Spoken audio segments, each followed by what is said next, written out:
movies that make you hungry. And that can be interpreted like food hungry or like hungry for like, not motivation, for... dick. No, I mean, yeah, it could be hungry for dick, hungry for whatever your preferred organ is. Or like hungry, like ambitious. Oh no. You fucking killed Mitch. He was mid taking a blinker.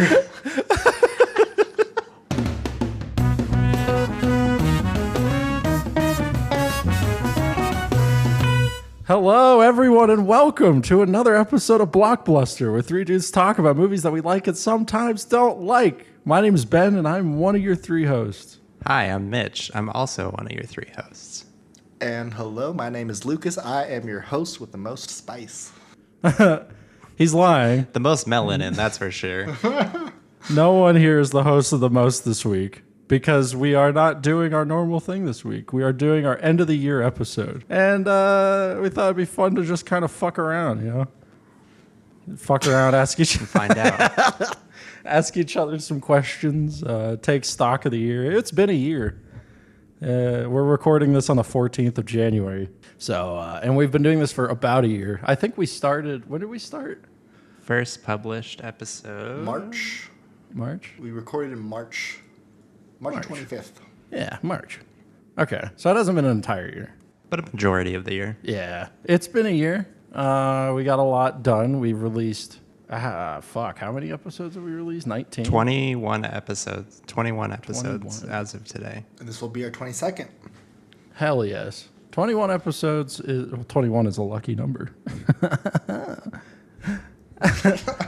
Anyway, we don't have a structure for this, so strap the fuck in because it's about to get crazy. Going off the rails. And that's all I'll sing because I don't want to get copywritten stricken. Yeah. Yeah. Don't want our monetized YouTube channel to get demonetized. Yeah, I think for our next season, we should really think about getting some high-profile names on here, like Fantano. Yeah. How we're going to entice them onto the pod, Ben. Dick pics. I don't know if they would appreciate that. Feet pics. Maybe a little whiskey, a little something, a little sandwich. Yeah. So yeah, we have questions written down in like a collective thing, and then I think we all wrote down like our own questions that we brought to the pod.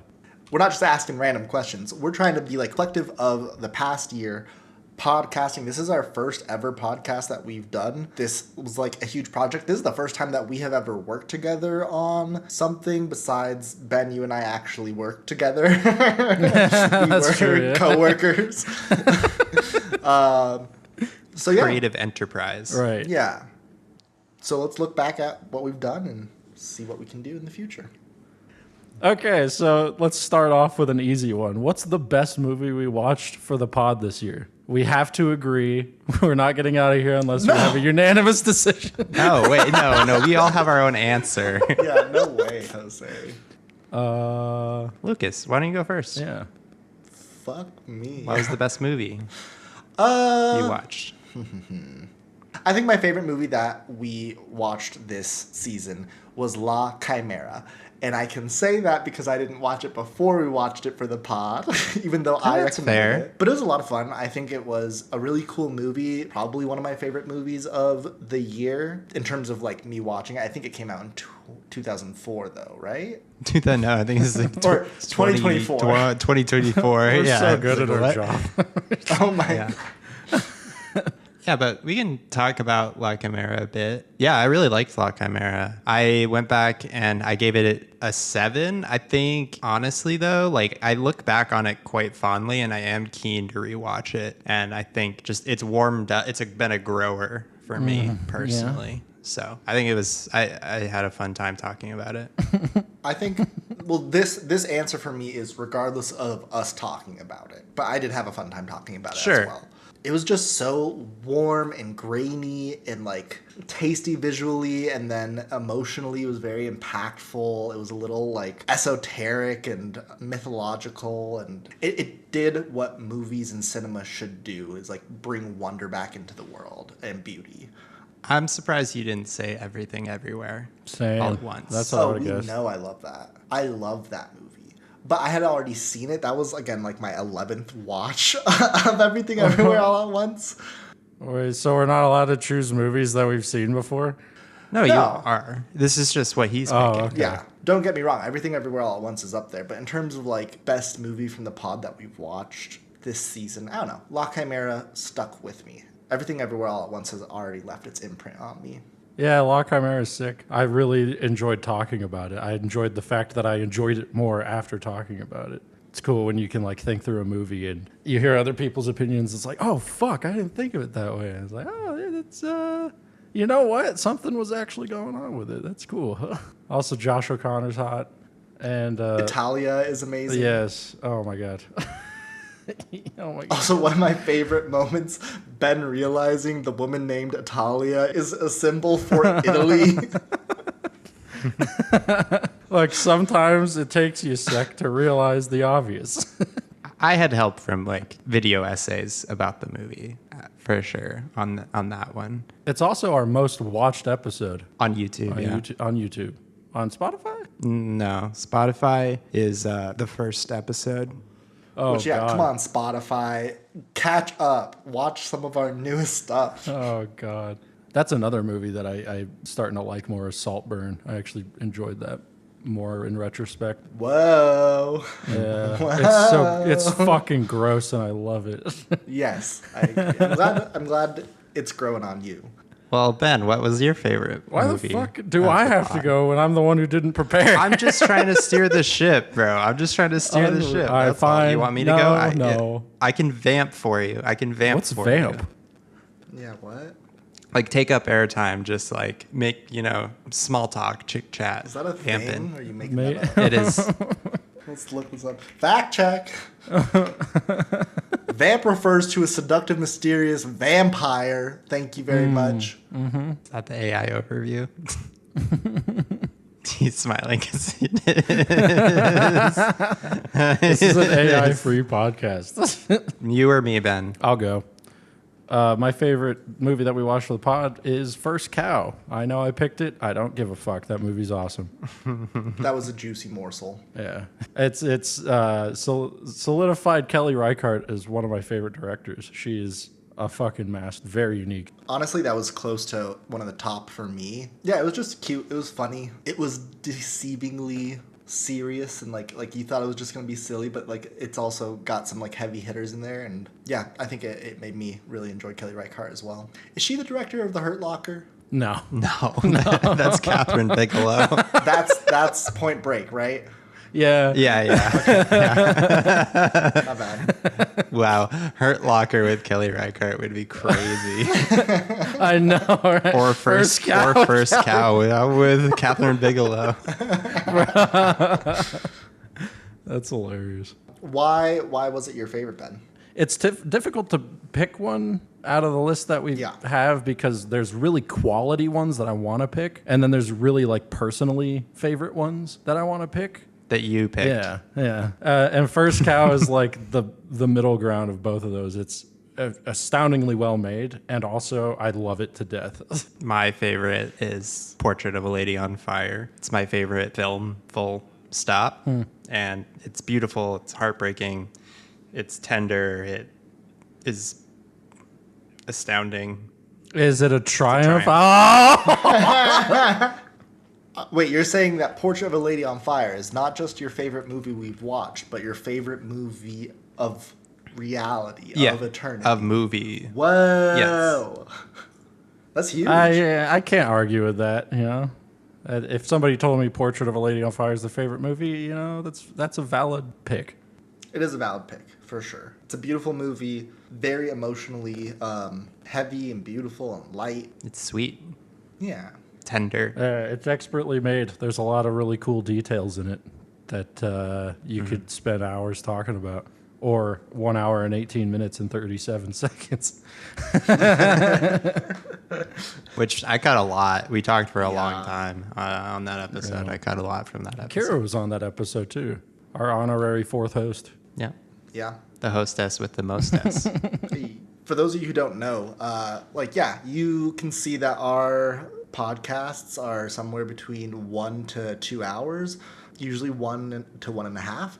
But we usually record for like 4 to 5, possibly even 6 hours, depending, and then cut it down. And the person who has edited the most, I mean, everyone has taken their turn, but the one who has edited the most is Mitch. Thank you very much, buddy, for all your work. Thanks, Mitch. Thanks for doing that. Yeah. It's so time consuming. It's so time. I'm getting a lot faster. It definitely depends on my motivation on a day-to-day basis. But yeah, it's fun. I like doing it, and I have less work than the two of you. So I'm happy to do it. The reason we're able to cut 4-hour episodes down to like an hour is because most of that time is spent just looking at each other saying nothing. Piss breaks. Yeah, we cut the piss breaks. I get to cut out. I get to take at least 10 minutes out of. The I tell episode, Mitch just a not to free cut the piss breaks.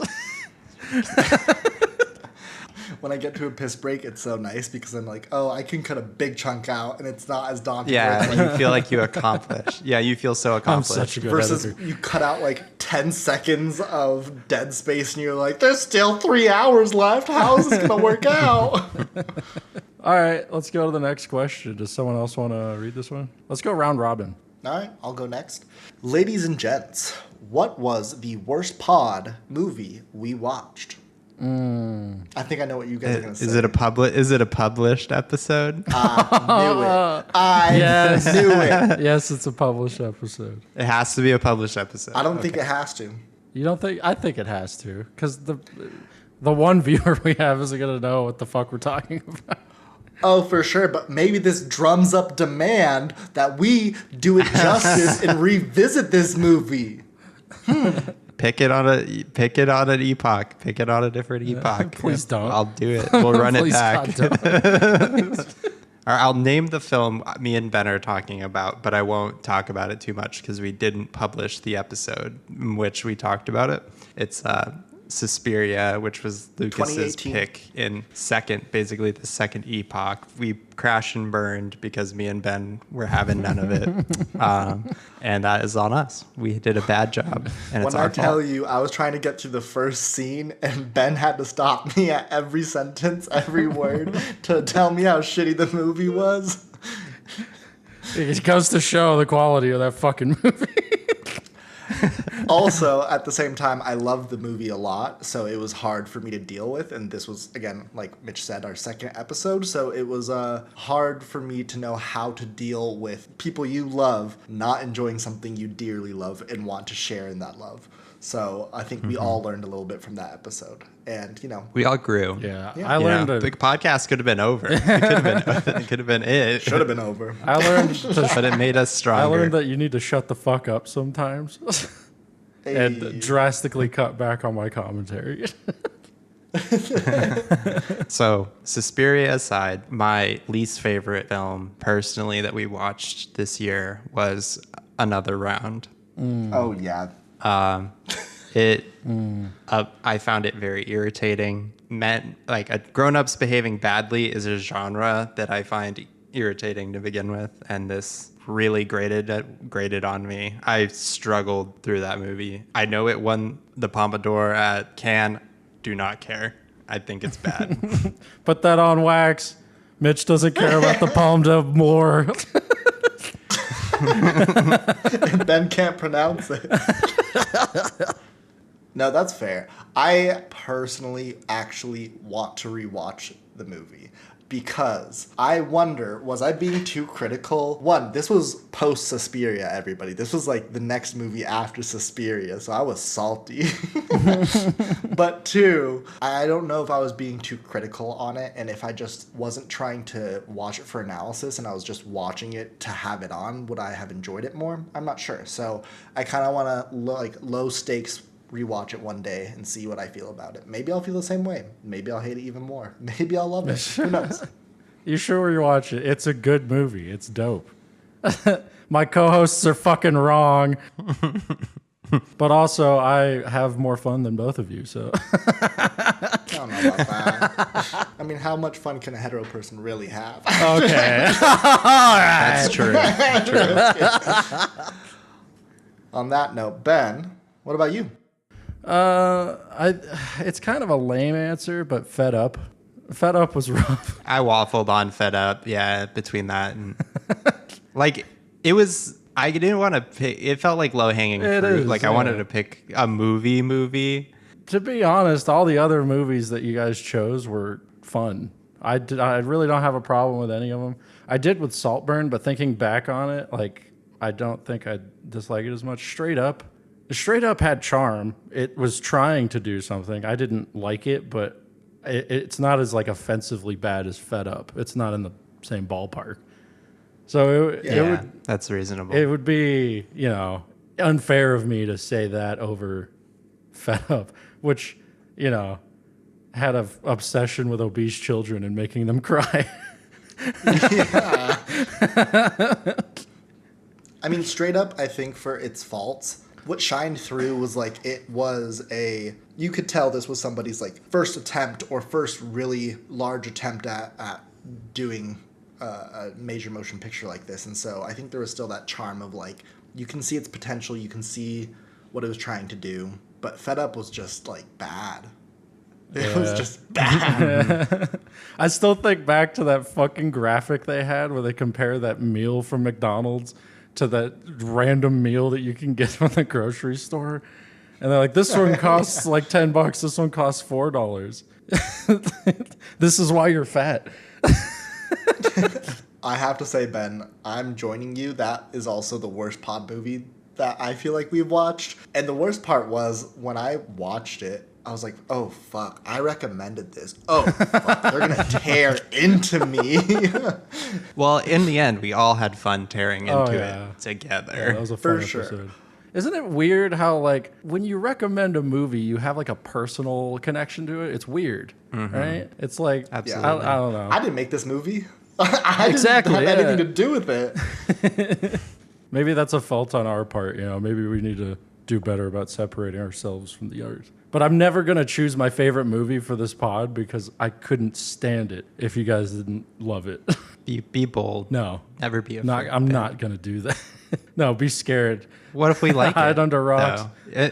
It's like the same thing as like asking someone else. It's like, well, what if they say no? But what if they say yes, Ben? You have to be a grown up and accept the chance. Yeah, or to talk, because then you get to talk about your favorite movie. yeah, or then I'll have to defend my favorite movie. Yeah, you can state all the reasons why it brings joy or value to your life, and we might not get it, but listeners out there might be like, hell yeah, Ben knows what he's talking about. These other two are dumb. Our one listener who agrees with me about another round. Hey, we have like at least 40 or 50 listeners overall. Yeah, over 21 episodes. Which, I mean, for our first podcast, and let's be honest, at least I wasn't, and I don't think anybody was, but we were just doing this for fun for us. We weren't trying to get famous or whatever. So, like, for just doing it for fun and having 50 listeners, like, I'm proud of us. No marketing. Yeah. Inconsistent posting times. Yeah. All right. For this next question, my friends, you need to pick your favorite movie from each host. And I guess we did each pick one of our own for our overall favorite, so we should just talk about the other two people's Jesus films. Christ. We're horrible people. For Mitch, it's a toss-up. It's very difficult to choose between High and Low and Portrait of a Lady on Fire. But I think I'll go with High and Low because I think I enjoyed that more. They're both stunning works of art and unbelievably well made. But High and Low is fucking thrilling, and that's way more up my alley. watching a bunch of people get all angry and yell at each other. Oh yes. Mushy, mushy. Mushy, mushy, mushy, mushy, mushy, mushy. And plus, like, who doesn't love a little bit of class warfare? Yeah, hell yeah.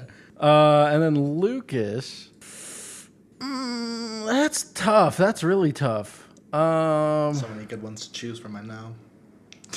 Yeah, actually though. Dude, for some reason I just have like a really strong itch to watch Saltburn again. That's cool. That's crazy. I don't know, I am crazy. I did enjoy Nuts. I, He's crazy. I did enjoy La Chimera a lot, but I'm gonna go with Killing of a Sacred Deer because it's fucking insane. It's sort of the same thing with Mitch, right? Like they're both masterpieces. Well, I wouldn't say they're both masterpieces, but they're both incredibly well made. It's just Killing of a Sacred Deer is more up my alley because it's fucking so weird.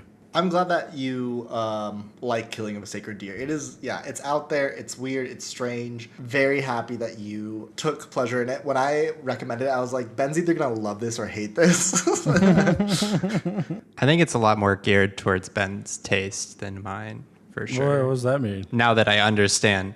Well, I got good think taste. you're better. Yeah, You do. But what I was trying to say is like racking up those W's. like Ben is a lot more versed than I am in general. I'm a lot better now at the end of this year, but I think he probably likes weirder stuff in general, whereas like I think I'm very sentimental and oriented towards sentimentalism, and like when your characters are non-accessible, especially that early in the pod when I was still kind of developing my taste more, Yeah. it was really hard for me. Yeah, one thing I learned about Mitch is you've classical taste. What do you call it? Like a painter who's gone through like classical training? Is that what it's called? Yeah. Sure, yeah. Which is what Yeah. you are. But a lot of your movies, Portrait of a Lady on Fire, Pride and Prejudice, what we just watched. Oscar bait. Yeah. Kind of, yeah. You like the art of movie making done. You're like a sort of like a cinema. What's the opposite of a relativist? Someone who thinks that there's universal morals. The cinema moralist. Is that modernism? I don't know. You're in the weeds Right. now. I can't help Like, you out. so you've like classicalism, and then you have modernism, and then you have postmodernism. And I feel like you're classical, and I'm more postmodern. Yeah. Yeah. I I'll take completely that. agree. I'll buy that take. And then Lucas is all over the place. Yeah. I do me. I think you said this when we were recording the episode for Killing of a Sacred Deer, but you said like it's a filmmaker's movie. And I liked that you said that. I don't know if there's something else there. I was just gonna say I have since watched other Yorgos films, and I get it a Like little what? bit more. I watched The Lobster. Yes! It was upsetting, but I did actually like The Lobster. Yes! That makes me so happy. But also fuck you because I was going to recommend it for this next season. Yeah, you can do that. I mean, I'm still a little tenuous about some of his films, but I'm more open to them now. I would say versus going in cold, no background, just straight Yeah. into Killing of a Sacred Deer. I was not in the head. I think certain directors you have to be in a headspace for, and I didn't know what I was walking into with it. So what I was gonna say is I still think you have to be in a Yorgos headspace for this, but the line delivery is not classic Yorgos roboticism. I recommend you check out Begonia with Emma Stone, The new one. the new one. I watched it recently with my family, and Oh man. it's so fun. It's so good. But I think maybe the line delivery being more human would be more accessible and attractive to you. It's still weird and it goes off the rails. You know Yorgos. Yeah. But I mean, The Lobster has the weird line delivery, but I was prepared for it. Yeah. Anyway. Yeah, the fucking Killing of a Sacred Deer, when we watched that, I watched Miss Violence by another Greek director because I read about Yorgos being a part of Greek Weird Wave, and I wanted to get more exposure to that. So I watched the first movie I could find when I Googled that, and it was Miss Violence, and I would encourage you to avoid it. It's brutal, man. It's fucking, oh God, it just gets in your guts and makes you feel awful. Ben's in therapy now because of it. Just be careful when you watch that movie. So, Lucas, what are your favorites from the other two hosts. I'll start off with Mitch. My favorite from you was definitely Portrait of a Lady on Fire. It was, I mean, it's such a beautiful movie. It's so well written, so well shot. It reminds me of one of my favorite movies, Call Me By Your Name. You know, I love that queer shit, and I love stories that dig into like these big subjects, but from a very small example lens, I guess, if that makes sense to you guys. To me, that's the, like, that gives off way more yearning than Pride and Prejudice. Like, that is true yearning, this impossible, like, reaching out for somebody. And yeah, it's just, it's such a fun movie. The urine levels are off the fucking charts in that movie. We've discovered Mitch likes yearning. He really likes yearning. Oh, yeah. If Mitch was born in like the 1700s, he'd be writing letters upon letters upon letters. Including locks of his hair. Yeah, toenails, weird shit. Wow. Okay. But your person would be like, ugh, a little piece of my love. Oh, God. So my favorite movie from each of you. Hold on, I never said what my favorite was for Ben. This ain't all about you. I thought we were just. This isn't the Mitch podcast. Well, you were making me feel weird, so I wanted to transition. You're like, move. Get me the fuck out of here. My favorite movie from Ben was Some Like It Hot. Really? Yeah, that movie, and like there's a bunch of other movies. Like, I mean, First Cow was really great. Humanist Vampires Seeking Consensual Suicidal Partner or whatever the long title is. Oh my God. Did you recommend Where Dreams Go to Die, or was that you, Mitch? Yeah, that was Ben. Ben. So like, and River, I don't know, it was alright. You really liked Coherent. You really liked Coherence. Coherence was fun. Yeah. God, I fucking love Coherence. Some Like It Hot was really, really fun to watch. I am not somebody. At first, I was going to like research a ton into each movie we watched to have more to talk about. But then I started to get a little more like anxious that I was just going to then repeat things that I heard on video essays and interviews and this and that, and it wasn't going to be truly my own fresh opinion. And so I stopped doing that. But Some Like It Hot really made me want to look into Barbette and her whole story and how she was a consult for the movie. I'm also somebody that, like, I love movies. I would like to say I'm a cinephile, quote unquote, but like, Ben, you truly know like film history and kind of like the back end of things more so than I think either of us. Watching something that is a classic is something that I want to do, but I don't tend to do on my own. And so being forced to, quote unquote, do this, it was really eye-opening, and I think I really enjoyed it, even with all of its misogyny and weirdness. But, you know, it was the fucking, 50s, 40s, whatever. Yeah, it's fine. But it was a fun ride, and it was cool to see things that lasted throughout time in cinema that came from that or that were from that time. And cool to see people with, you know, not as much capability as we have nowadays do the fucking most. Yeah.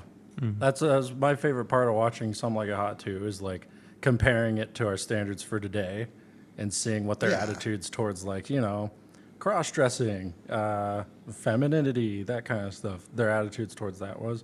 From Billy Wilder, who's a pretty progressive guy from what I can gather. I mean, he's by all Especially accounts. for the time. Yeah, he's by all accounts like a leftist, I think. I don't know much about him, so that could just be speculation. But Billy Wilder's fucking dope. If you like Some Like It Hot, highly recommend Sunset Boulevard and The Apartment. The Apartment is fucking awesome. It's one of the best scripts of all time. It's so fucking well written. Which that is on my to-watch list because of all this. And yeah, I don't know. I think it's like, it's a good exercise too, to not be this spoiled brat who's like, I need the best CGI. I need this and that. Like, watching classics like Night of the Living Dead and, you know, seeing some of the jank shit, but at the time how crazy it is, like, that I feel like it's helpful to realize like they're all just playing make believe, and you have to have some sort of imagination with the realistic quote unquote effects. Exactly. Well said.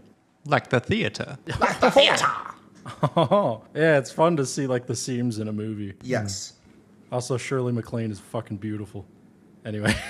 All right. Do I have everyone's permission to move You forward may. with my picks? Okay.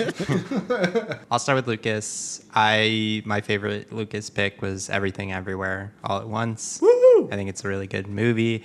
It was close between that and La Chimera for me. I think just overall, though, I had to go for Everything Everywhere at Once, just being an accomplishment. It's zany. It's a good time. It's heartfelt. It's got all the good stuff. Butt plugs. Schrodinger's butt plug. Wait, no, not Schrodinger's butt plug. What is it? Chekhov's butt plug. Yeah. Sorry. Schrodinger's butt plug. Schrodinger's butt plug would be even crazier. You don't know whether it's in or out, depending on until you look at it. And then for Ben, I have chosen First Cow. I just think it's so beautiful. It's so sweet. It was such a good way to really like kick off the early part of our podcast for me. It just like helped me sit in movies and watch them, like get ready to be patient and just like absorb. Yeah, I love that movie. I've been trying to find a Blu-ray of it in town for a while, but I have not been able to because I'd like to own it. Fuck Very yeah. nice. Cookie.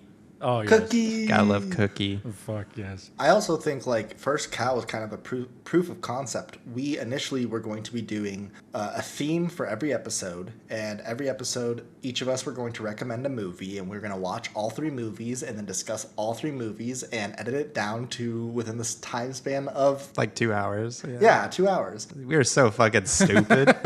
It was a lot to take on, but when we cut it down to just one movie, well, first of all, we recorded episode 2, 3, and 4, I believe, in one day. Minus Suspiria, but yeah. Oh, 2, 3, and Redacted. yeah, redacted, and broke it up. But I was anxious about like, is it going to be enough content? Is it going to feel like it fills up an episode enough? And I feel like it did, and I think it showed us that like we can take time with these episodes. We can go off on little tangents here and there, and it's cool to dive deeper into these instead of just brushing over them. Yeah, I think it's our first like competent episode, which is good because Yeah. it's like basically our first episode. Second. Yeah, I mean, to be honest, I don't really count Saltburn straight up and falling down because it's just it's a mess. That episode's a fucking mess. Yeah, it's a pilot. Our mics sound terrible. Like all we are is like getting a feel for who we are on the mic. And we have upgraded our systems. That's right. We invested using our Patreon money. Some space age equipment. Shit, we had Patreon money. I used my own money. Oh fuck! I mean, Ben, you're not supposed to let Lucas know about the Patreon money. look, we made $2. Mitch and I thought it'd be stupid to cut that down into cents. Okay, what was your guys' favorite episode that we made? Oh, easy peasy. Oddly, worst movie we watched, favorite episode, Fed Up. That was so much fun to record. I had so much anxiety leading up to it. Also, I think it was one of the weeks where like we canceled and rescheduled the next week, so it just delayed my anxiety even more. And I was ready for it to be just so bad, and I was like, this could be another Suspiria. We can just not release this one. And it ended up being so fun to trash it together, but also like dig into the political landscape of the time and kind of critique that with the lens of where we are now in the United States. It's a cool time capsule, like late 2000s Yeah. neoliberalism. Yeah. Yeah, that was a close second for me. And what was your first? My first was La Chimera. Woo! I think we really like hit a stride with that episode, and like just from the film analysis perspective, I think we had a really interesting conversation. I felt like I learned a lot and it helped me express my feelings on the film, and it made me appreciate the film a lot more, and I thought that was really cool. I do remember after finishing recording it, I walked over to my boyfriend. I was like, "This is gonna be a good one. I know it. I feel it. in my We're gonna make it out bones." of the hood with this one. I feel the same way about La Chimera. I think that's our most, like, I guess, comprehensive episode. Maybe that speaks to the quality of the movie, just the density of detail in it, of shit Yeah. that you can talk about. Because there's a lot of shit going on. There's a lot of sub-narratives and subtext that's really fascinating, and you can tease a lot of that out when you talk to people about it. Because trying to put La Chimera into words it's tricky. So much of it is carried through the visuals, as a movie should be, because it's a visual medium. With each episode, we get better and better and better. And for those of you who don't know, the movie that we recommend, if we're the recommender, we are the writer of the script in terms of, the scene by scene or the interview, depending on what style we do. And I feel like I was very happy with how I wrote La Chimera. Now, it's not always up from there, because the way I wrote Mean Girls was fucking rough, y'all. I think I had a little too much to drink while I was writing that script. I think I agree with both of you. I think those are our two best episodes. I had a shitload of fun with Fed Up. I love that episode. It's so much fun. And I love La Chimera because it's fun to talk about. I will throw in my hat in the ring with Coherence. I had a... that I agree. It was a fun one. It's painfully underviewed. That episode's hilarious. Y'all give it a listen. Well, it's funny because I felt like y'all were defending it to the death, and I was like, bro, I liked the movie, chill. Like, I just don't think it was that good. That's the thing. When Mitch doesn't like a movie and Lucas and I do, we try so hard to get him to like it. Join us, join us. I liked it. The thing was, I didn't even not like it, but y'all were glazing the hog really hard. It's the best movie ever made. I was a theater kid growing up. Ben, I don't know if you would consider yourself a theater kid. I think you were a film kid in high school, but I think those circles that Venn diagram heavily overlaps. And so when we see a movie where it has its faults, but you can tell people were having fun on set, or they were doing the most with the little resources they had, and like you were saying that you can kind of see the seams a little bit, that piques our interest, and we're like, oh yeah, we're all about that. Yeah, absolutely. Coherence hit the nail on the head there. Oh yeah, but yeah, Coherence is one of the best examples of that. It has so much heart for its little tiny body. It's so cute. It had too big of a heart that it went into cardiac arrest and died. It's like the GMO chickens. Oh, dude, R.I.P. what we're doing to fucking chickens. That's horrible. Yeah. Thank you for not choosing Food Inc. Oh, yeah, everyone. I remembered what Fed Up was about, but I couldn't remember the name of it. So for the longest time, I was like, oh, yeah, my recommendation is Food Inc. And I was about to watch humans torture animals for 2 hours. Yeah, this shit's like a Michael Haneke movie. The next question is Big Old Nut. We have a spreadsheet with our questions, and I just wrote Big Old Nut in one of the cells. I feel like that's self-explanatory. In my answer for that is Indeed on my copy for my answers that I wrote my answers. Good answer. But that means we are at the point in the episode where we are going to be asking each other questions that the others have not seen yet. This is gun to your head, rapid fire. Who wants to go first with their questions? I only have one, so can I start since I only have the one? Yeah. Yeah. If you could have any guest on the show, dead or alive, who would you invite to the pod? Ooh, that's a really fucking good question. Fuck. Oh my god, fuck. Okay, this is probably dumb, but you'd think okay, I want to bring back somebody. My initial thought was you want to bring back somebody who's at the golden age of Hollywood to see where it's at nowadays and comment on that. No. I want to see Harriet Tubman back alive on the pod. What? She is one. I just want to talk to her and get to know her because she's a fucking badass. You want to have her on our shitty podcast? She wouldn't want to come on, but I would want her to come on. I want her to review Sorry to Bother You with us. You would inflict Sorry to Bother You on Harriet Tubman? Inflict. I feel like It's a good movie. she's her 18th century mind is not ready for that film, Lucas. Ben? That speaks to the structure of our pod that the guest we have on is not even fucking related. Yeah. Like, how funny. She's like, why am I here? This is beneath me. It's like, but what did you think about this scene, though? Yeah, I'd have Chairman Mao on the pod. I have some questions for him. More related answer, Barbette for watching Some Like It Hot to see what they think about our review, to see where we are in this current time where it is much more progressive, but at the same time, queer rights are being attacked, and being able to see, like, to give us context on what we have seen in the movie, being like, when we're shitting on something, for them to be like, well, listen, this is what we had to work with. I would have the entire cast of Come Town on for the podcast clout. What is that? No, You know what no. Come Town is? What? And you're podcasters? Fuck.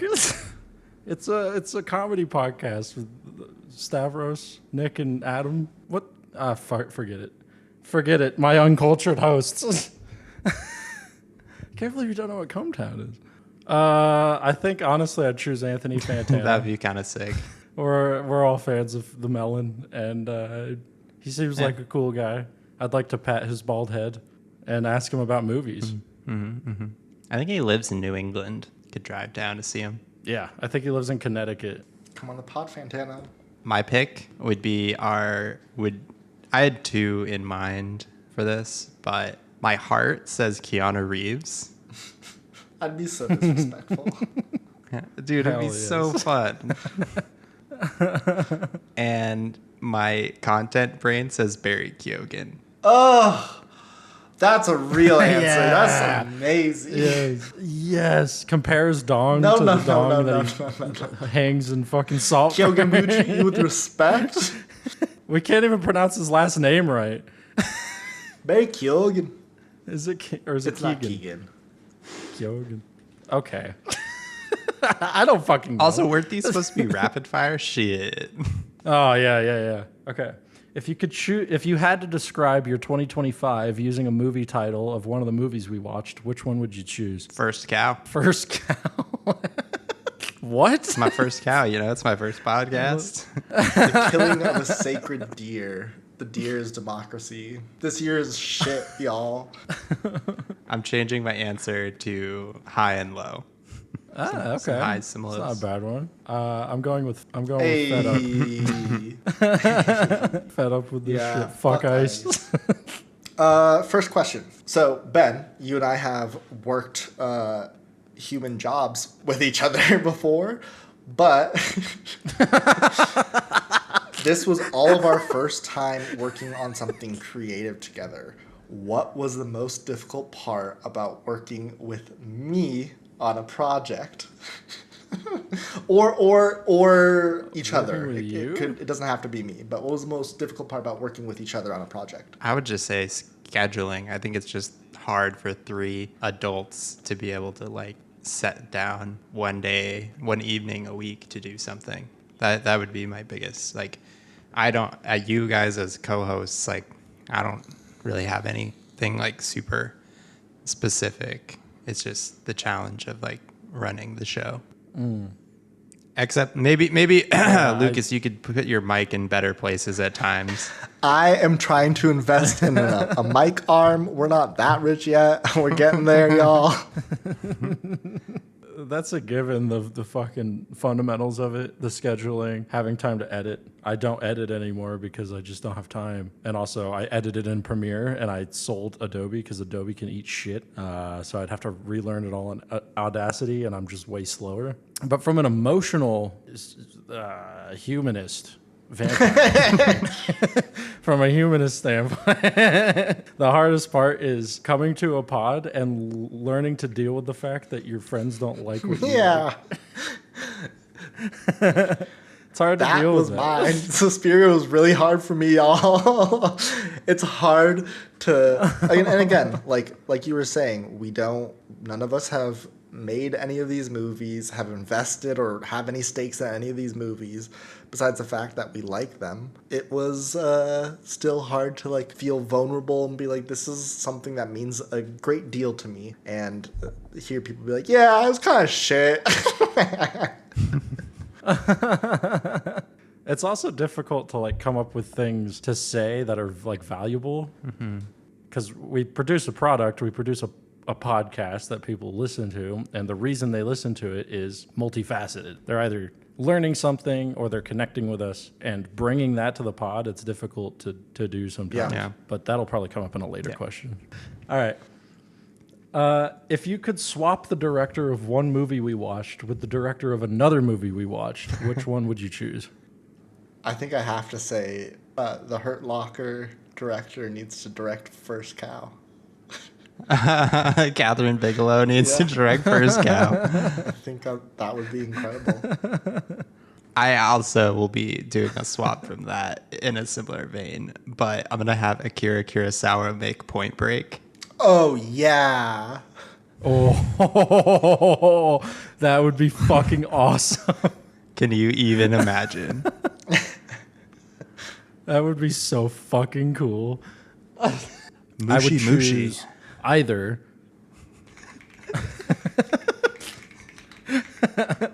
I would choose either Akira Kurosawa. Can you stop typing on your I'm sorry. goddamn I'm keyboard? trying to find the name of a director for my real answer. Okay. My real answer is I would actually love to have Celine Sciamma, the director of Portrait of a Lady on Fire, direct Pride and Prejudice. I feel like she could bring some real yearning into that movie. That would be heat. That would be heat Yeah. for sure.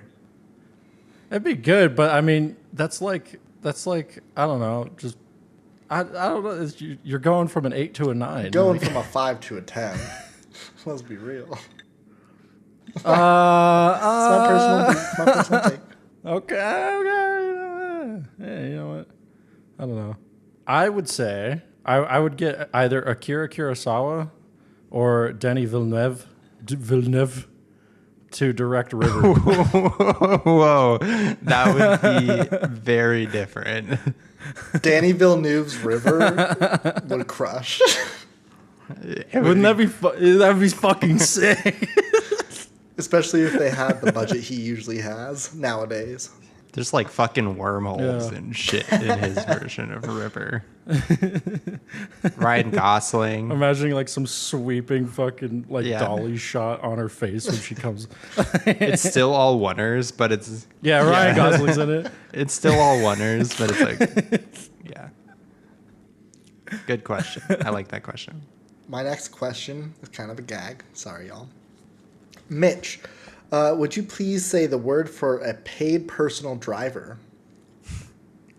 Chauffeur. Hey! He did it, y'all! Oh my Growth fucking- this season. I have two more. One of them is a gimmick, so I'll do the real one first. What was your favorite epoch? Ooh. I like the quote unquote viewer suggested epoch is my favorite. Humanist Vampire, Sorry to Bother You, Point Break, I think is a solid set of 3. But First Time Watch is really Yeah. good too. To me, first time watch was fun because Yeah. I feel like there was less of that thing that we've been talking about where like there's this personal attachment to a movie. It was just like, yeah, this one looked cool. Let's just check it out. And all of them turned out to be really good movies. The first time watch is in Some like That's it, a Hot solid La answer. Chimera. High and low. yeah.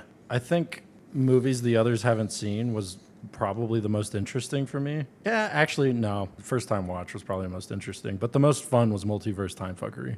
That was a good one.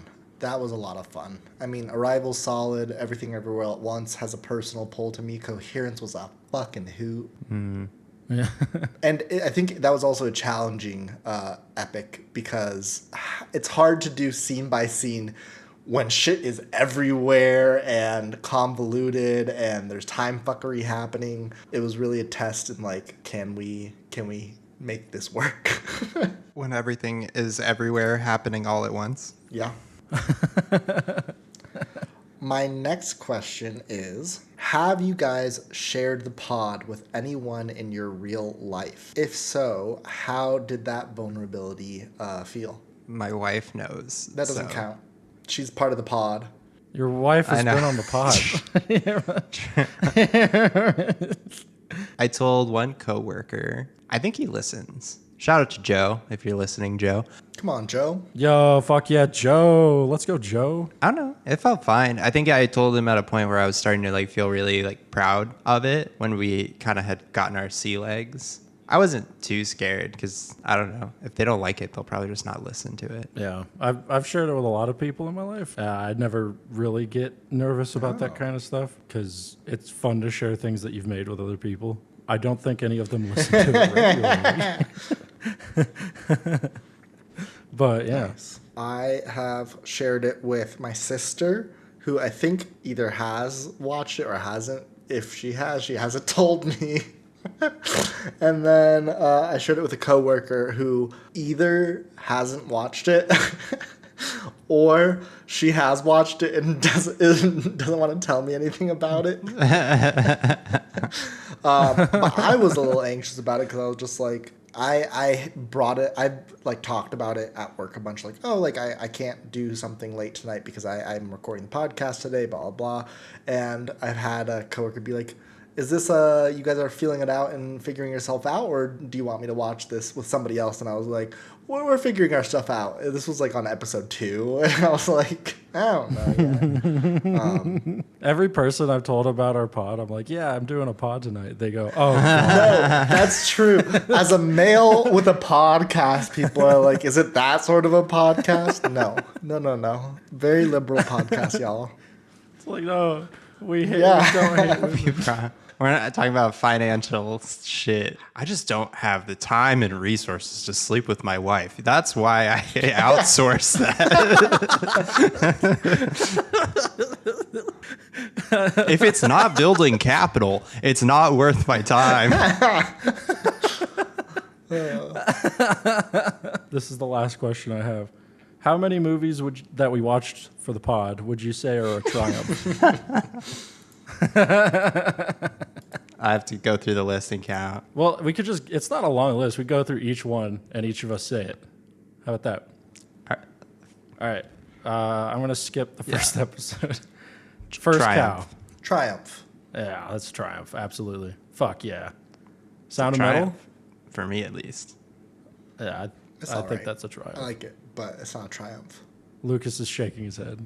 Triumph has to be on another level, I feel like. There's really good movies, there's great movies, but like Triumph is another level. For me. Yeah. Same. I know you guys don't think another I round's don't. a triumph. I That's think good it's a for you. triumph. Triumph. Killing of a sacred deer. I'm not there on that. Yeah, I don't think it wants to be a triumph. It's too weird. Portrait of a Lady on Fire, Triumph. It is a triumph. Yeah. Portrait of a Lady on Fire is a triumph. I'll admit that. Humanist Vampire. I is, love it, but yeah, no, it's good. not- Yeah, Sorry to bother. Same thing. I love it, but it's not. same. Point Break. It's not, but I Mitch love thinks it. it I is. can't say it's a triumph. I think Keanu Reeves. Yeah, I'll performance take is a that. triumph Yeah, in the yeah. movie. Some Like It Hot. No. No. No, That's good, though. I don't think I've ever there. It's not even the best Billy Wilder movie. High and Yes. Low. Yeah, got it. That's a triumph. It's a triumph. The movie's fucking amazing. La Chimera. Ooh, it's so close. I don't know if it is for me. Triumph! I need to rewatch it. It's edging Mitch. What? It's edging Mitch.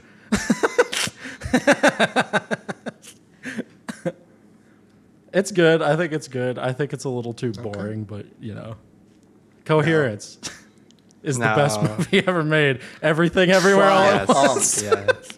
Yes. With an it's a extra triumph. oomph in Yeah. there. Really? Yeah, no, it is. It is. I agree. Oh, okay. Okay, I don't, but okay. Arrival. No, I like it. I love it. But no. I want it to be a triumph. It's close. It's edging me, Just now. but it's not there. It's not a triumph. It's a triumph. Cut that. Where dreams go to die. No. Yeah, I'm saying Fed no. up. No. No. Do better. Last of the Sea No. Women. I really like it, but no. No. Yeah. No. River. You're gonna hate this. Mean Girls. Yes, it's a triumph. I'll say no personally, but I understand. At Mean Girls. I'm with. I support women. Where I'm at with Mean Girls is where Mitch is with La Chimera. Okay. I'm edging. And then Pride and Prejudice. I think it's a triumph. I think it's great. Yeah, movie's fucking dope. I've got 6 triumphs on my list. Lucas No. hates love. Oh fuck! I wasn't keeping track. Who had the most? Probably Mitch. I had 6. Oh yeah! Wow, all of us tied. We all got 6. 666. Hail Satan. Which leads us into our last question. Surprise question.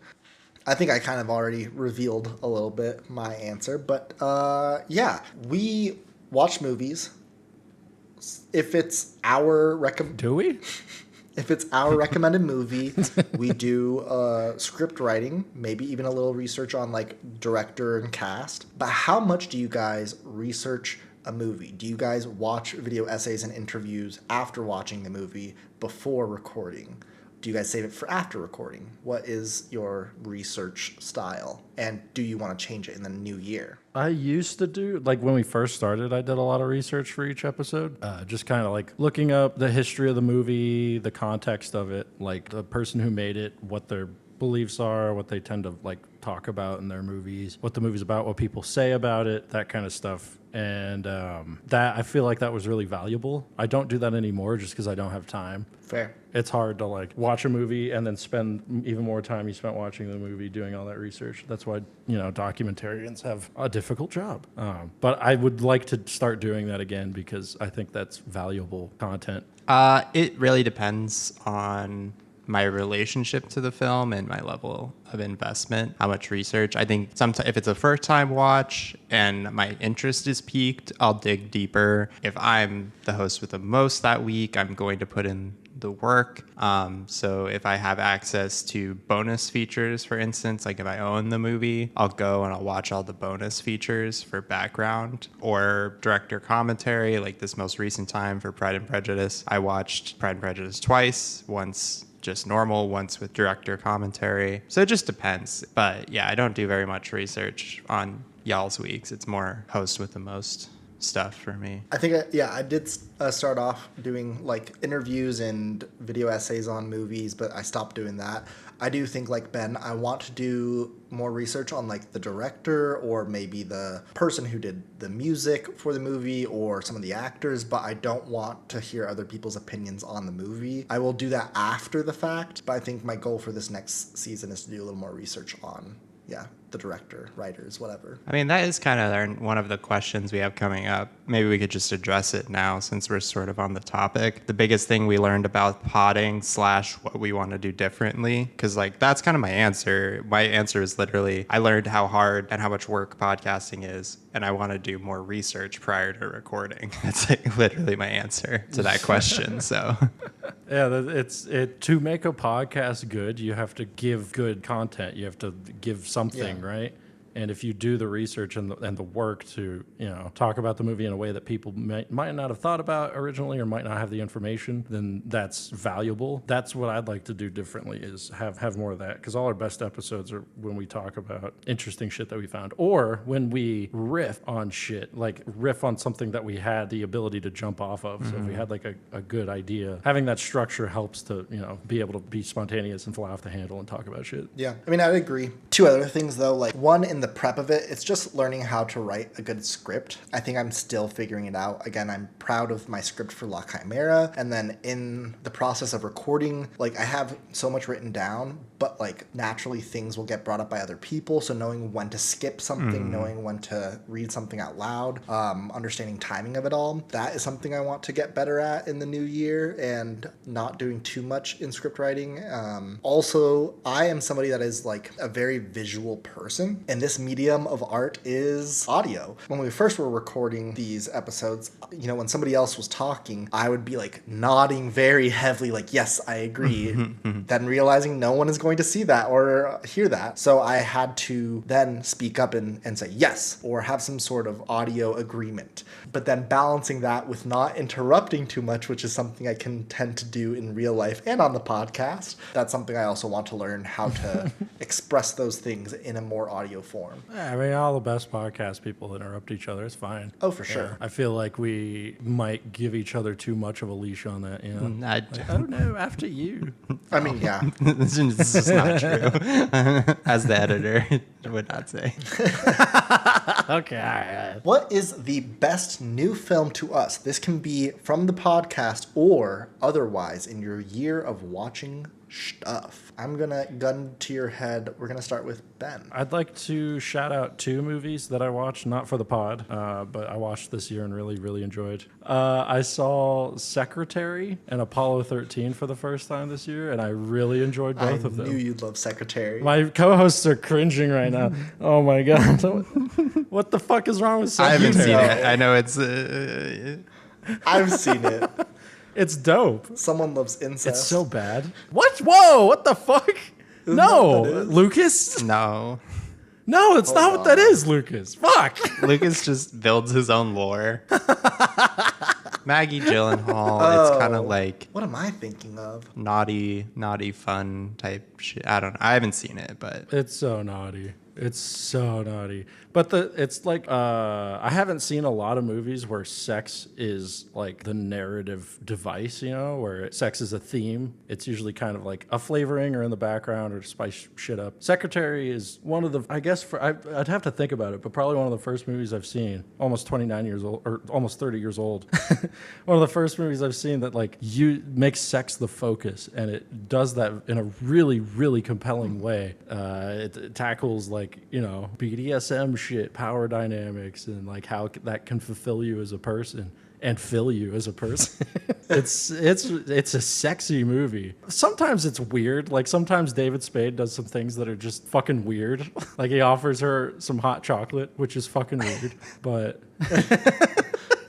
if you're into like dom sub type stuff and you're into sexy stuff, check it out. Also, Apollo 13 is fucking it rips. awesome. Yeah, that movie rips. That's a great movie. I love that movie. Watched it like 3 times. It's exciting. The way they filmed it is incredible. Ron Howard shot all the scenes where they're in the spacecraft in the Vomit Comet. So they only had like a brief amount of time on these sets that they built to get the shot before, you know, the plane had to come out of its nosedive. And the fact that they were able to get usable footage and enough usable footage, it's insane. Without the actors getting nauseous or anything, that is a technical feat that I will never understand. It's well edited, it's exciting, it's fucking amazing. It's such a dope movie. You should watch the fuck out of it. No, that's wild. That is incredible. And I have not seen The Secretary. I don't know what I was thinking of. Cruel Intentions. I think that's what I was thinking of. Yes, that's what I was thinking of. Does not have any of the Franco brothers in it.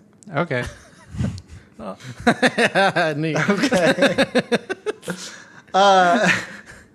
Mitch, what was the best new film to you, pod or non-pod? Since Ben said 2, I'll say 2. I found through this year of cinema my favorite director, which is Wong Kar-wai.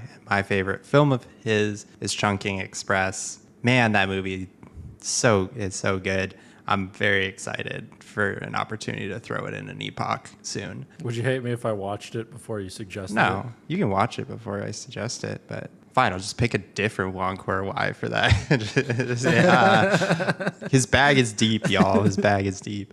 He's super prolific. Then I would say I just 2 weeks ago watched Seven Samurai for the first time, and I get it. Like Kurosawa, bro. Yeah, no, I mean, that movie, the fact that it was made in the 1950s is just unbelievable. It's 3.5 hours long, but damn, it's so good. I'm surprised it's not 7 hours long. 1 hour for each samurai. 1 hour per samurai. For me, since everybody's doing 2 movies, I'm going to do one pod, one non-pod. Genuinely, one of my favorite movies that I've watched this year has been La Chimera. I'm so happy that we watched it. It's been a hoot. I want to rewatch it. Again, you've heard me talk about it, how it's what movies should be, blah, blah, blah. Really enjoyed that. Yeah, go watch the pod. My favorite movie outside of the pod this year has been Begonia. It's a wild ride. Okay. It's stressful and fun.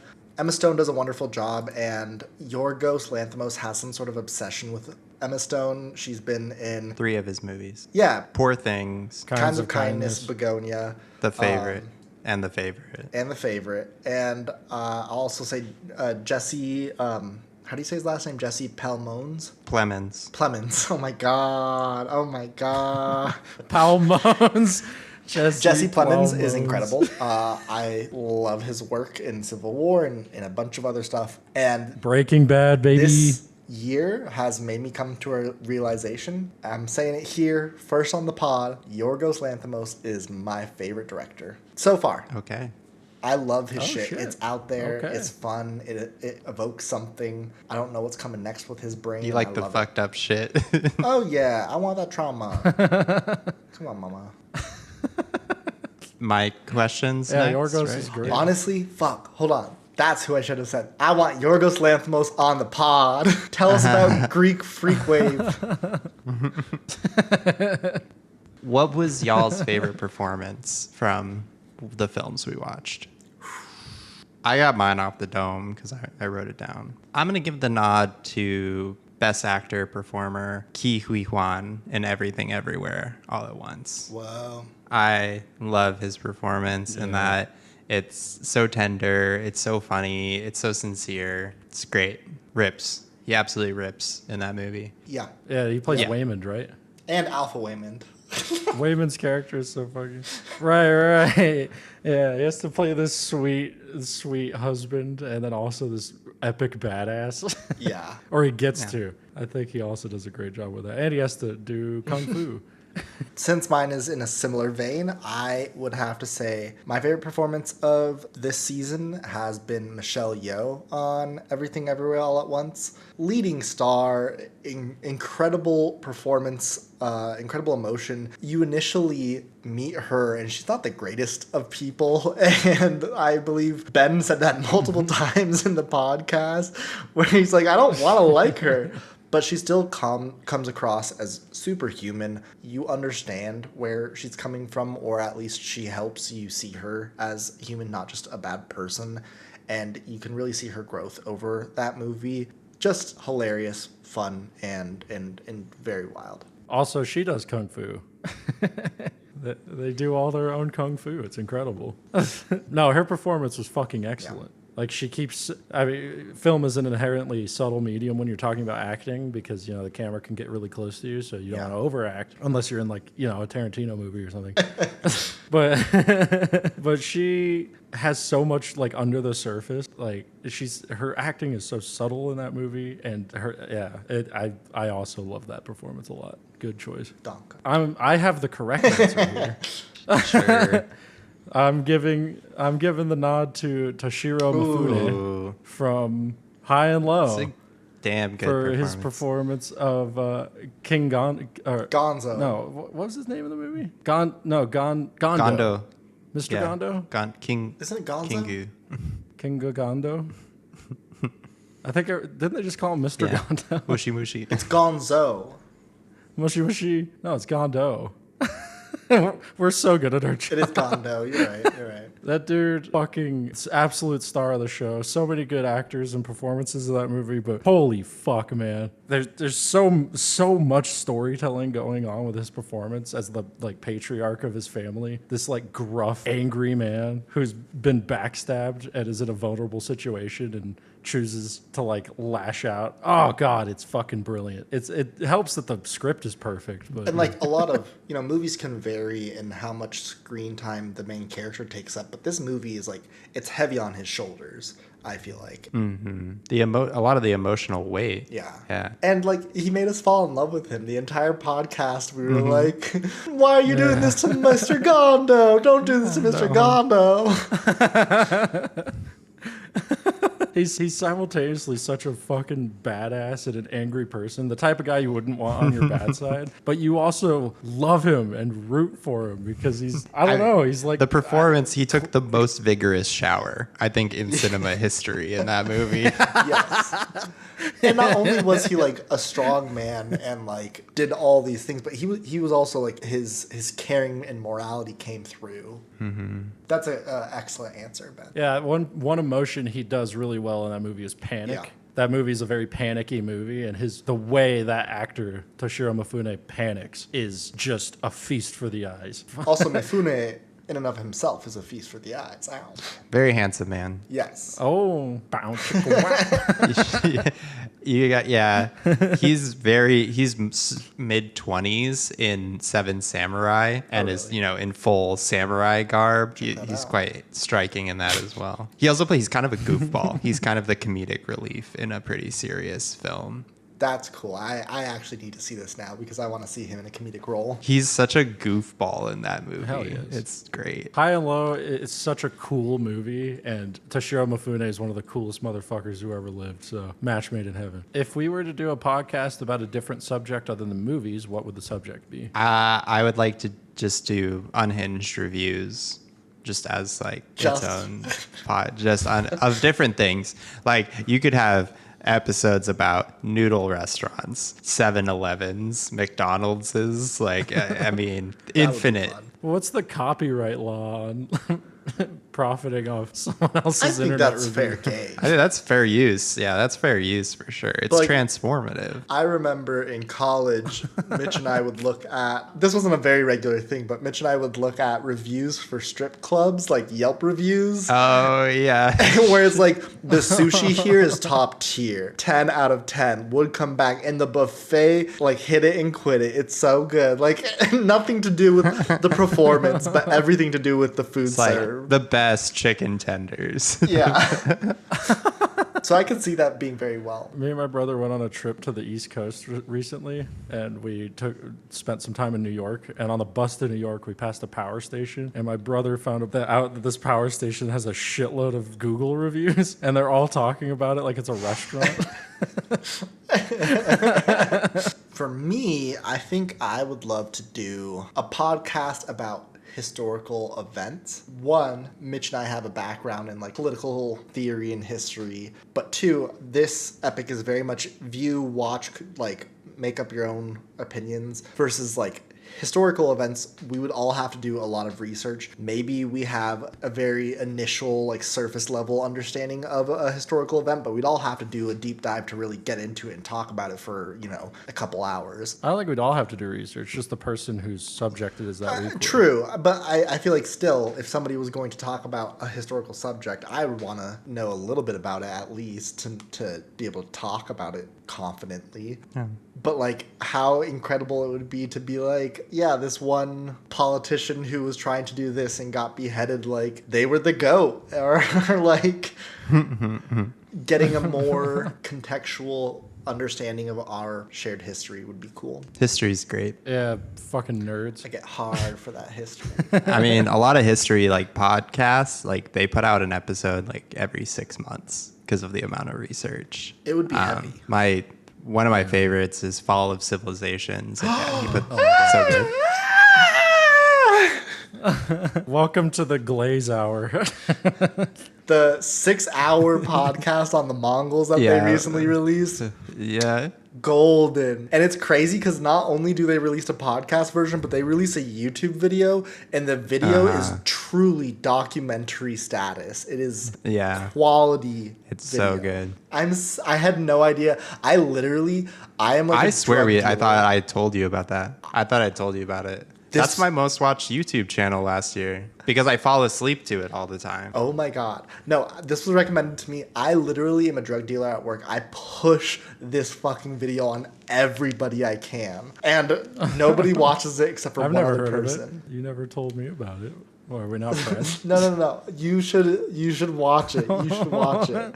It's so good. Or listen to it. Whatever floats your boat. What is it? What's it called? Fall of Civilizations podcast. Yeah, my favorite I've listened to was the Byzantine That one's Empire one. I've obviously, having been to Turkey, like seeing the places, it's just like, yeah, it's super cool. My favorite is the Aztec and Incans because it gives so much context on pre-Columbian exchange shit, and then it talks about like the utter horrible, demonic attack of Pizarro and Cortez in their respective regions. Cortez for the Aztecs, Pizarro for the Incans. And The it's like Fetty Wap on a JBL speaker meme.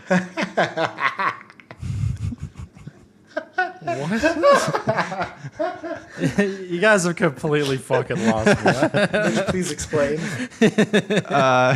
There's like a clip from like Apocalyptico or some shit where it shows the like Spanish like sailing in and the like indigenous people on the beach and they just hear like Fetty Wap like playing from a JBL speaker on the. Also, Fetty Wap is out, y'all. He is free. Yeah, Fetty Wap's free. I love the Fetty Wap JBL speaker meme. Like no matter what context you use it, 10 out of 10. It's so good. Ben, what about you? Okay, sorry. Just wanted to glaze a little bit. Thank you to Fall of Civilization podcast. Let's glaze other podcasts on our Hell podcast. yeah, mutual aid, bitch. That's how we can survive. Rising yeah, tide fair raises enough. all ships, baby. Hey, come on, neoliberalism. Hell yeah. I don't think you guys are going to like this idea, but I think it would be a fucking awesome podcast. Every episode, one of us researched an everyday item and then talked about like the history of it, the context of it, and we just like talk or the engineering of it. Baby boy, I glazed the idea so hard. It is so good. Wouldn't It it be is such a sick? good fucking idea. That is a 10 out of 10 Yeah. $1 million idea. Oh my god. Because That would be so it's fucking essentially the cool. podcast version of how it's made. Yeah, that's exactly what I was thinking. That's golden. But I mean, we're surrounded by all sorts of random shit that you don't think about every day. If we did like a deep dive in, like the other day, I went on a rabbit hole on Band-Aids. There's so much interesting shit about Band-Aids. I'm not kidding. Yes. You aren't. One of the most interesting history books that someone has recommended. Oh no, that it was you. You recommended to me The Ben. container ship. Yeah, The containers. yeah, Because let's fucking these go. objects, we don't put much thought in them, but some of them revolutionize our economic systems and history and put people out of work and create jobs. Like it is, I think that would be really cool. And we don't understand the weight of this shit. That's a cool idea. That's a cool fucking idea. Yeah, it'd be fucking dope. Mitch, what are your thoughts on this idea? No pressure. No, I think it's a great idea. 100%. Hell yeah. I also think that idea would be more Yeah. popular because, like, Everybody uses spoons. yeah. It is- That is true. I do wonder if you haven't seen the movie, are you going to want to listen to the podcast? Or is it only if you've seen the movie that you're going to be interested in that episode? Like, do you seek out podcasts on episode or on film or TV series that you haven't seen? Yeah, I do. Okay. Yeah. Then that answers Yeah. that question. Moving on. And sometimes you watch, like, an analysis of a movie you haven't seen, and it makes you want to watch it so True. fucking bad. I agree. That is for me, queens who like to watch. Drag queens Trixie and Katya review Netflix movies, and it makes me want to watch some of them. All right, next question. No, it's That's Mitch, right? Lucas. It's you. Okay. No, it's you. The next question. You. The next question is, what is from this season your best unhinged review? Not yours, but the best unhinged review. This one's I so agree. easy. It's mine unhinged review I found for 100%. Oh, no. Yeah. No. Yeah, 100%. That one is free. The ice cream truck guy. I just have it written as the ice cream truck guy from the Fed Up podcast. That is 100% the one. Really? That shit. Oh, that shit was. I go back and listen to that sometimes just because it's so fucking funny. No, food is not fuel, and thankfully, you're not a Ferrari.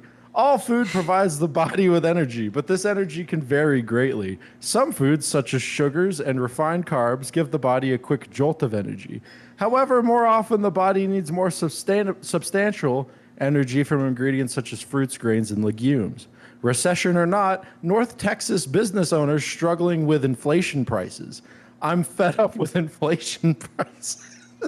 You and me Gas both, prices brother. hit new high, putting Wall Street on edge. Inflation cost is doubling, which puts icons like the ice cream truck and breakfast shops and idealism in trouble. Ice cream shops are becoming a thing of the past. A medium iced coffee that cost $3.25 in 2020 US, now $4.05 in some stores. Prices went out in all the Dunkin' Donuts. Question, are ice cream trucks in trouble? Answer, yes. Question, is breakfast in trouble? Answer, yes and yes. And also Dunkin' Donuts is also in trouble. Dunkinflation. People on social media is complaining about rising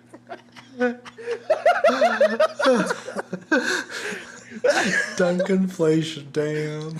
My Dunkin' has increased prices ×2 in the past 2 weeks. They are pricing me out, frowny face, pleading frowny face.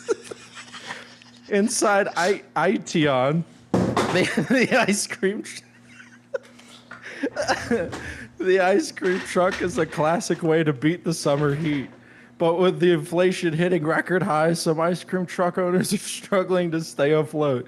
Diesel gas is $7 a gallon in some states. Vanilla ice cream is fucking $13 a gallon. And the cost of sprinkles doubled to $16 a Oh my god.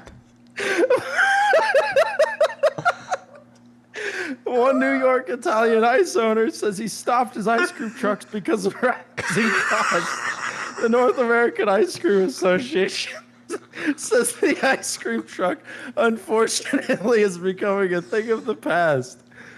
Why stock rainbow trout? Reason 1, the most popular reasons trout are at the ponds are...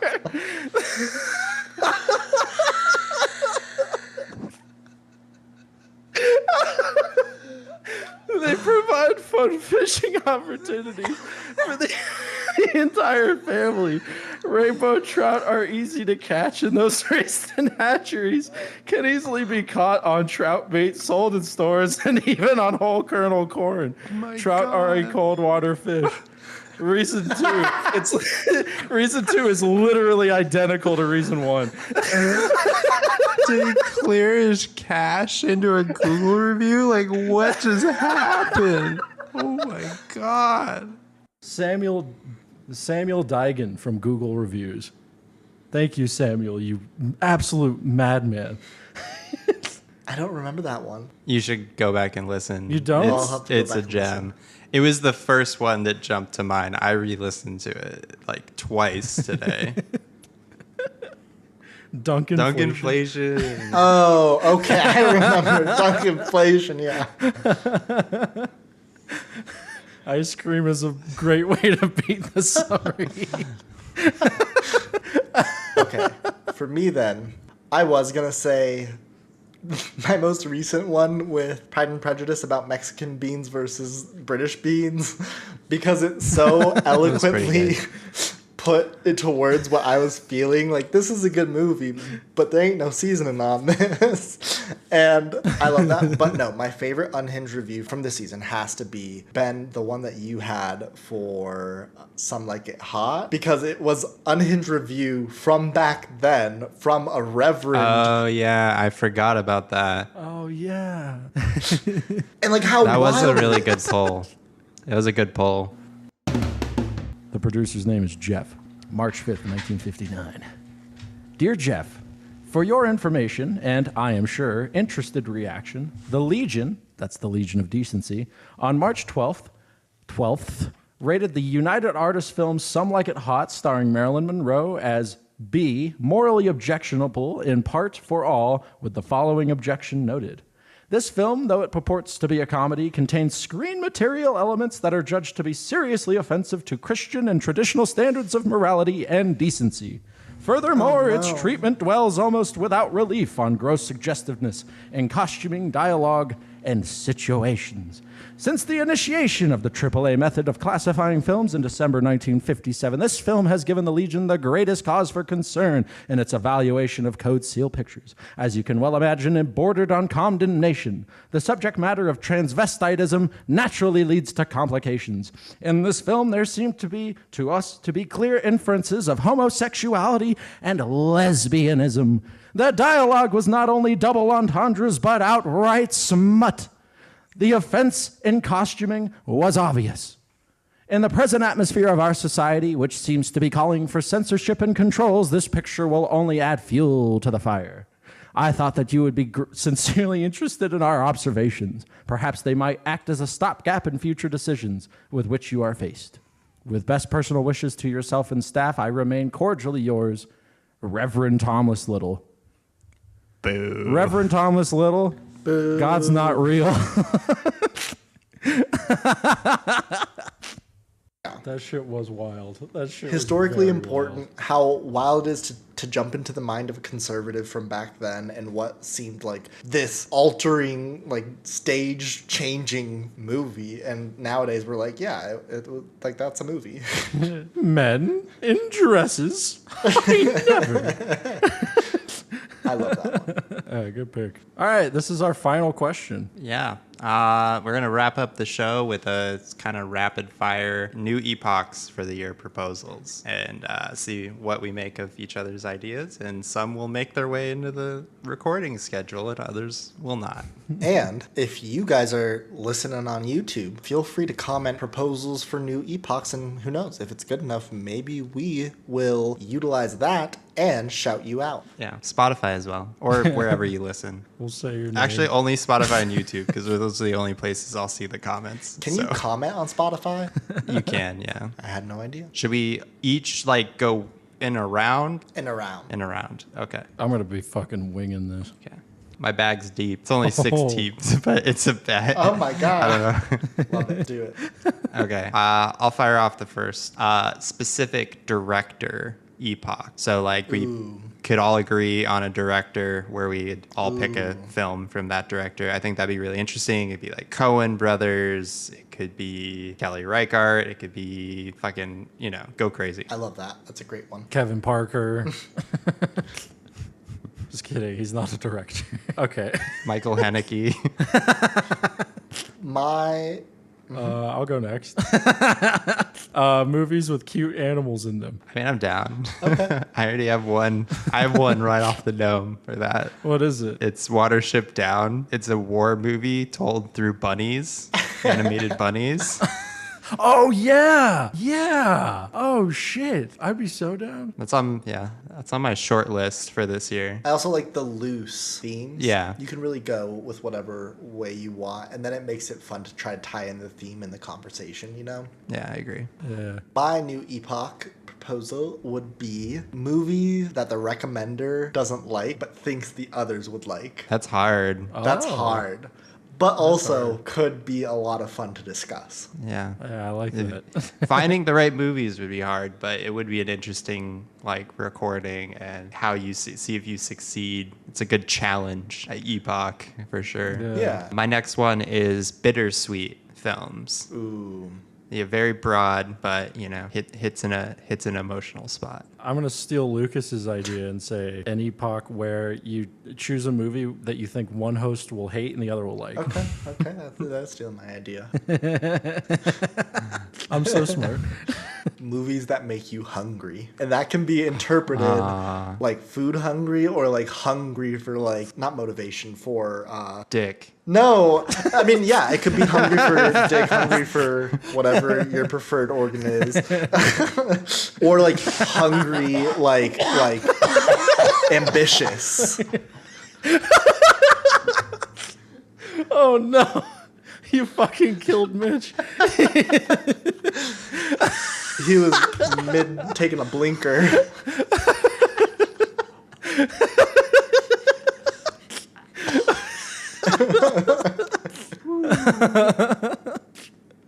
I'm gonna skip this one because it's boring.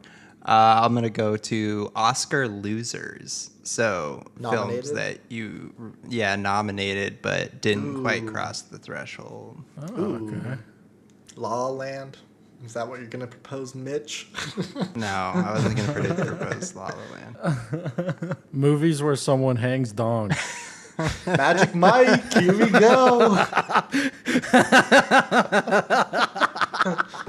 I actually really like that one. I'm writing it down. All right. Let the pipe swing, baby. Watchmen, you get big blue dong. Honestly, I want a Manhattan now. Dr. Manhattan.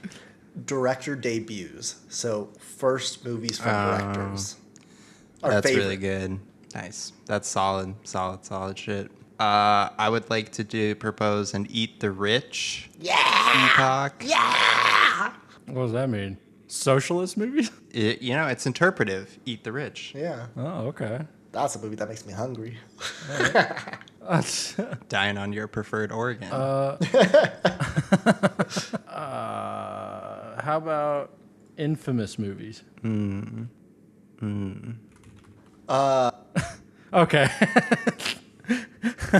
Gets me nervous. Same. This week we're watching Cannibal Holocaust. We should do just cannibal Oh, God. epoch, just movies that have Human cannibalism in it. centipede. No, my recommendation is movies your parents love. All right. Okay.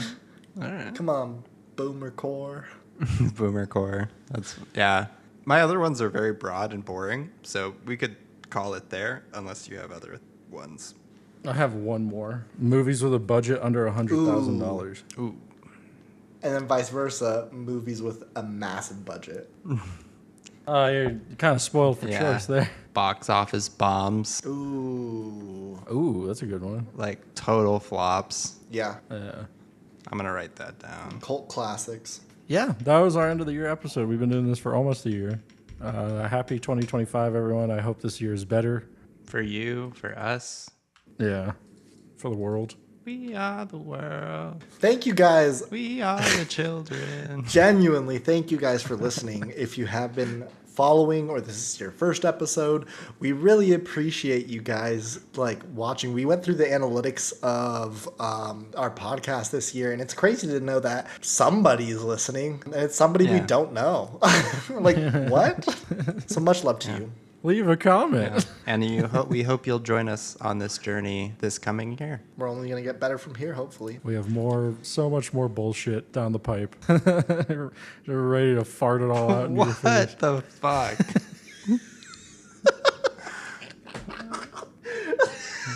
Kisses. I'm turning off my recording right now. Okay. Yeah. Love you. Goodbye, everyone. Kisses. See you.